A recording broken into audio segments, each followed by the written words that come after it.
That's about my next question. What Yes. concern or challenge exists currently in the Iranian startup ecosystem?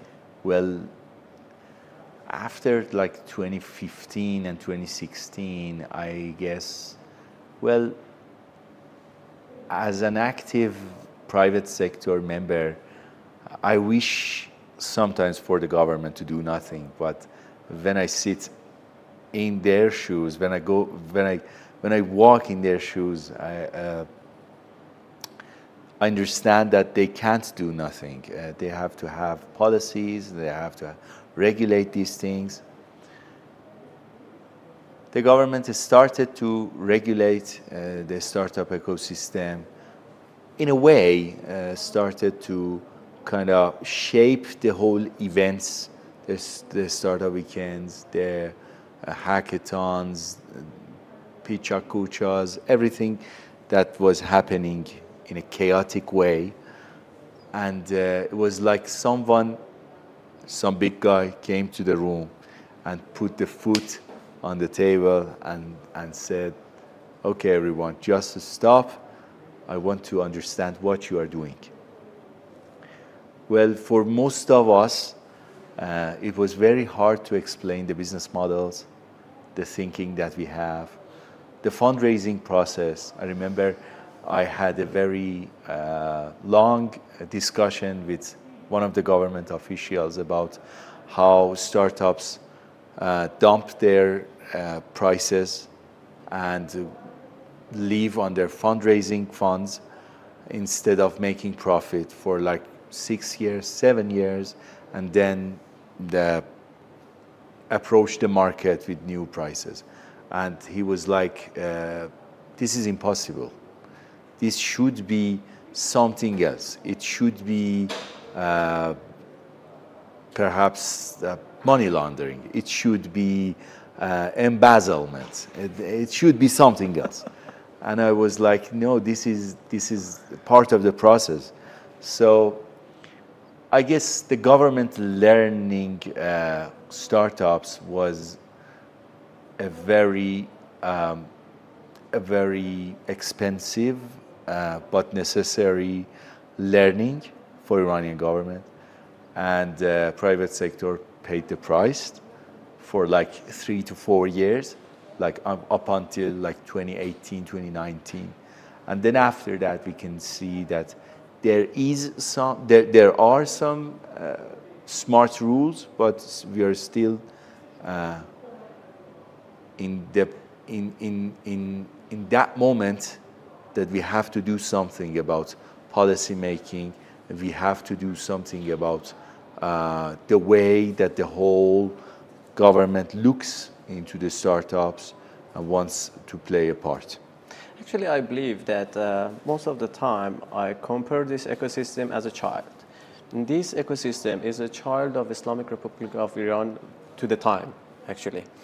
And I believe that they don't have any insights, as you mentioned, about this child, and they couldn't control it, but they want to control it, because most of the people, if someone wants to be an entrepreneur, it's so easy with the progress of technology and internet and everything. So they want to be in a middle of it to control it.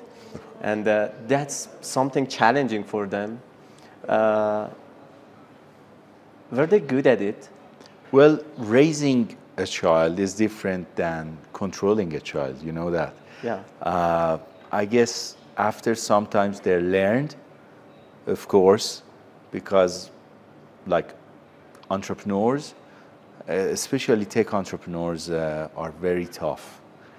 They go and they fight and they discuss and they do tricks to kind of make a dialogue with their regulator. But still, I guess it was a very long process. Perhaps they could have made it shorter by benchmarking other countries, by importing more expats, by kind of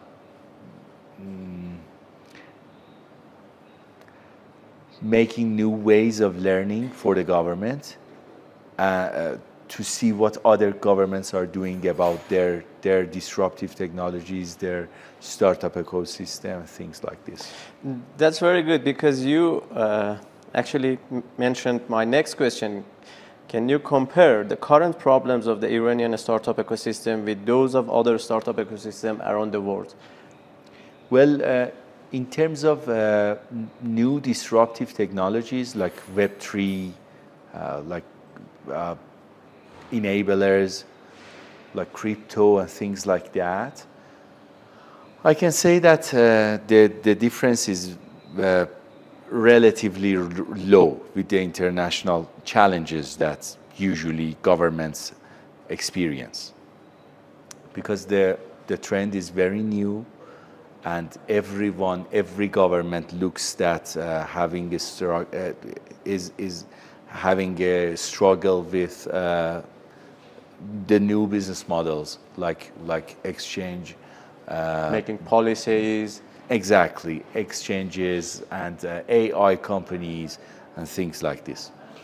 But in terms of enabling, I think the Iranian government is doing what it can. Still, it's not enough. We need more international negotiations to import more processing power in terms of enabling the AI sector. Yes, of course. Infrastructure. Exactly, infrastructure, because we don't have that.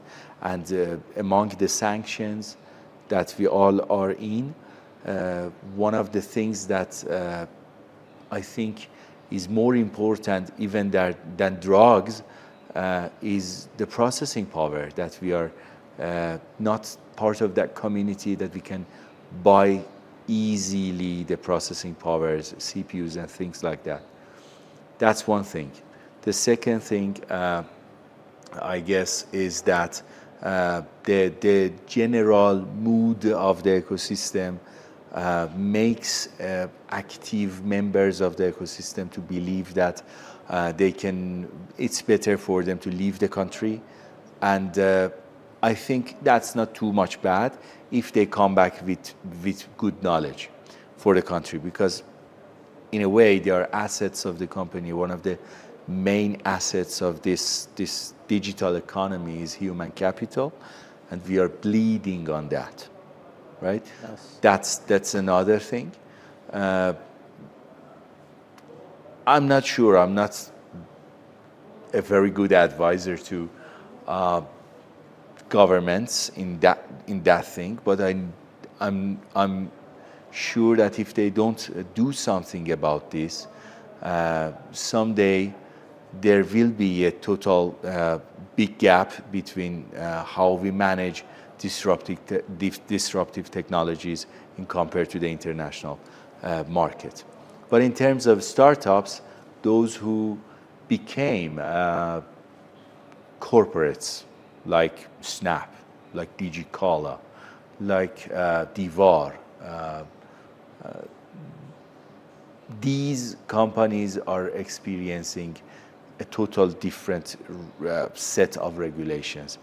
Looks like that the government is trying different key factors to see how it can be regulated, and at the same time won't be that much of threat for other parts and other sectors of our GDP.